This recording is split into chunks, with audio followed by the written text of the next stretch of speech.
Okay, a couple of things here on the top end before I jump down to the bottom. Compression test came out good, and I also through my scanner did a what they call a power balance test, which basically shuts off each cylinder one by one, and then you can tell what the ECU is doing based on that. So I just wanted to get video to document down here. You can see like the pine nuts and stuff. It's really hard to see because of the light out here. But there's a lot of debris back in here. And underneath here, you've had mice in here. So I'm going to put some bounce dryer sheets in here to try and deter that. I don't see anywhere where wires are chewed through or anything, so that's a good sign. One thing I did notice when I was doing the compression test, and I left this one out to show you, is, let's see if I can wrap it up this way.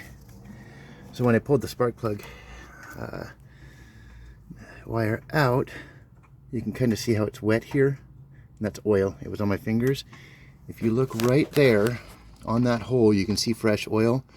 That is an actual rubber grommet. So you have the valve cover, the gasket that goes around the outside of this cover, but then each of these spark plug holes, it has a rubber grommet right there to allow you to get the spark plug in, and those are leaking. So not a huge deal.